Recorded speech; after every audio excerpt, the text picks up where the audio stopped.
Acupuncture और chiropractic care जो होता है उसका क्या रोल है आर्थराइटिस के प्रिवेंशन में? क्या इससे गठिया को रोका जा सकता है या? अगर सवाल है कि रोका जा सकता है, उसका जवाब शायद होएगा कि नहीं। गठिया की जो प्रॉब्लम्स होती हैं जैसे दर्द, स्टिफनेस, स्वेलिंग वगैरह, इसके अंदर दोनों की दोनों चीज़ें काम कर सकती हैं, बिकॉज इससे एटलीस्ट आपकी दर्द कम हो सकती है, आपकी जो स्टिफनेस आ रही है वो कम हो सकती है। एक पेशेंट्स को ना थोड़ा सा पेन रिलीफ मिलने के कारण थोड़ा सा आश्वासन लग जाता है कि वो अपनी और एक्सरसाइज कर पाएंगे, तो वो थोड़ी सी कॉन्फिडेंस उनमें बढ़ जाता है। रात दिन एकदम ही कई लोग हिम्मत ही हार जाते हैं कि जी मुझे तो अब प्रॉब्लम हो गई, मैं तो कुछ नहीं कर सकता। तो दीज आर ऑल समथिंग जो हम सब के सब एडवोकेट करते भी हैं, ताकि एटलीस्ट उस वक्त तो फ़ायदा हो जाए। बट अगर आपका सवाल है कि लंबी दौरान में फ़ायदा काफ़ी लिमिटेड है। मतलब तुरंत अगर किसी को रिलीफ चाहिए तो दैट इज एब्सोल्युटली राइट। ये चीज़ ओके ग्रेट, ठीक है। एक हमारा सेशन होगा बेसिकली मिथ्स एंड फैक्ट्स। तो हम कुछ चीज़ें आपको बताएंगे, आप दोनों को बताना है कि ये मिथ है या फिर फैक्ट है। तो सबसे पहला है कि कई लोग कहते हैं कि एसी की वजह से, बेसिकली एसी की हवा की वजह से आर्थराइटिस का रिस्क आजकल काफ़ी ज़्यादा बढ़ गया है। तो मिथ है और फैक्ट है? Total myth. हाँ, इसमें कोई फैक्ट नहीं है। इस हिसाब से तो जो ठंडे देश हैं या हमारे ही देश में जो ठंडे प्रांत हैं, वहाँ सब लोगों को जोड़ खराब हो जाने चाहिए। नहीं, गलत। मगर ये ज़रूर कहना ठीक होएगा कि लोगों को अपनी जोड़ की दर्दें ज़्यादा महसूस, अकड़ाहट बढ़ जाती है। हाँ वो है, स्टिफनेस बढ़ जाती है, लेकिन बीमारी नहीं बढ़ती। मगर ये ज़रूर है कि उनको ज़्यादा दर्द होनी शुरू हो जाती है, ज़्यादा स्टिफनेस लगनी शुरू हो जाती है। अगर उनको ऑलरेडी प्रॉब्लम है तो वो और वर्स कर सकते हैं इस चीज़ को। बेसिकली वो ध्यान आकर्षित करता है, वो बीमारी की शुरुआत नहीं है। ठीक है, ओके, बढ़ा सकती है वो चीज़ों को। आप ही अपना हाथ ठंडे पानी में अगर डाल देते हो तो अकड़ जाता है ना, बिल्कुल उस हिसाब से। एक और है कि बहुत सारे लोग कहते हैं जिन्हें आर्थराइटिस है उन्हें एक्सरसाइज करना ही नहीं चाहिए। मिथ और फैक्ट? ये तो बिल्कुल ही गलत होएगा जी, बिकॉज आई थिंक अगर एक नंबर 1 एडवाइस इस प्रोग्राम के एंड में लेके जानी चाहिए कि आपको एक्सरसाइज रेगुलरली और वर्जिश करना, एक्चुअली 2 ही चीज़ें हैं। अगर आप कर सकते हो अपने लिए, अपनी एक्सरसाइज वर्जिश कर लो और अपना वज़न कम कर लो। इससे बढ़िया तो आप कुछ सोच ही नहीं सकते। छोड़ दो किसी की डॉक्टर के जाना, एक्सरे करवाना, ब्लड टेस्ट करवाना, यही 2 चीज़ें कर लो। दिस इज़ द बेस्ट, जो आपके हाथ में है वो यही है। ओके, ठीक है। एक और है, आजकल जैसे लोग उंगलियां चटकाते हैं तो इससे भी बोलते हैं कि आर्थराइटिस का खतरा होता है, तो ऐसा कुछ है? नहीं है, बिल्कुल भी नहीं। तो जो हम लोग ये उंगलियां चटकाते हैं पैरों के, हाथों की, दैट इज नॉर्मल। वो बेसिकली हमारे अंदर की, अंग्रेजी में हम कहते हैं नर्वस एनर्जी को निकालना। ये आपका सडनली आपके नाइट्रोजन एक्सचेंज बोला गया है, उसकी वजह से होता है। या जोड़ के बीच में कोई गद्दी वो एक स्नैप करती है, तो उससे आपको एक सेटिस्फैक्शन लगता है। नहीं, इससे कुछ नहीं होता। ठीक है, ओके। एक और है कि जो लोग डेस्क जॉब करते हैं, जिनकी सिटिंग जॉब बहुत ज़्यादा है, बहुत टाइम तक बैठे रहते हैं, उन्हें ज़्यादा चांसेस है आर्थराइटिस होने के? उसमें कमर के प्रॉब्लम्स हम लोगों की प्रैक्टिस में बहुत देखे गए हैं, क्योंकि आजकल लोग 8 घंटा, 10 घंटा, कई बार 12 घंटे की भी अपने ऑफिस में लगे रहते हैं।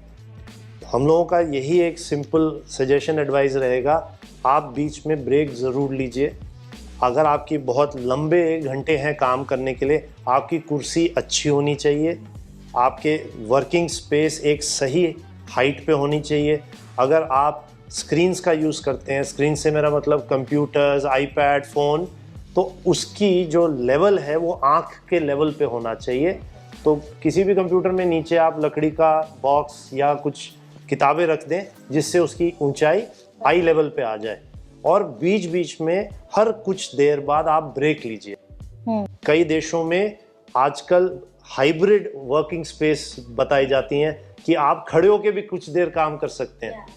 वो चीज़ क्योंकि अब ये ज़रूरत बनती जा रही है एंड कहीं यंगर लोगों की ज़िंदगी का है, I think this is recommended. Okay, तो ब्रेक जैसा आप कह रहे, तो ब्रेक इन केस उठ करके उन्हें अपनी सीट से चलना है थोड़ी देर के लिए, चलना, स्ट्रेच करना है। अगर बीच में एक्सरसाइज का कोई मॉड्यूल कर सकते हैं वो भी ज़रूर करें, बट ब्रेक ज़रूर लें। एक जगह बहुत ज़्यादा देर तक बैठे ना रहे, क्योंकि उस वजह से एक तो पोस्चर भी खराब होता ही है। बिल्कुल। एंड देन जितना टहलेंगे उतना ज़्यादा हमारे लिए अच्छा। हमारे अंग 2 भाग में बटाए गए हैं, हमारे हाथ पैर, जिसको हम लोग दूर का स्केलेटन कहते हैं, और हमारी मेन ट्रंक, छाती और पेट।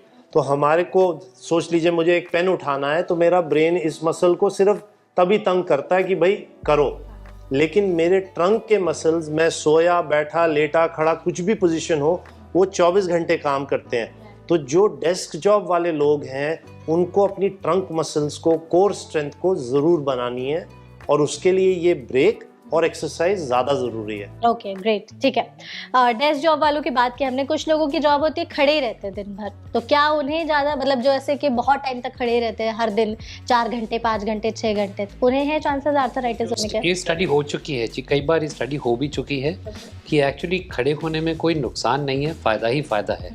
जितनी आप अपनी मसल्स की लोडिंग करेंगे, जितनी आप अपनी बोन्स की लोडिंग करेंगे, आपकी स्ट्रेंथ बेटर हो जाती है, आपकी कोऑर्डिनेशन बेटर रहती है, आपकी स्टेबिलिटी बेटर रहती है।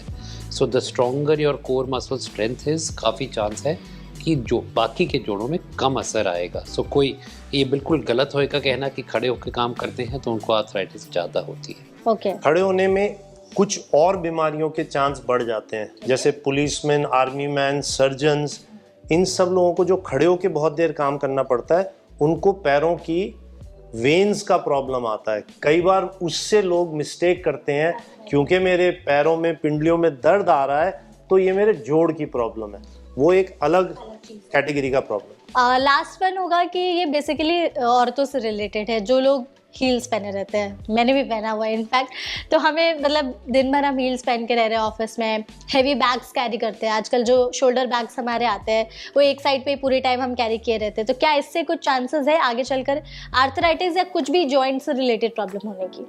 इसमें क्या मिथ है या फैक्ट है? कुछ तो इसमें सत्य है जी, बिकॉज जब हम हील्स पहन के रहते हैं, हमारी बॉडी की ओवरऑल लोडिंग जो होती है, वेट ट्रांसमिशन जो हमारा सर से, नेक से, नीचे से लेके आता है, वो अलग हो जाता है और हम ज़्यादा प्रेशर आगे की तरफ डालते हैं, specially the front of the knees पे हम ज़्यादा वेट डालते हैं।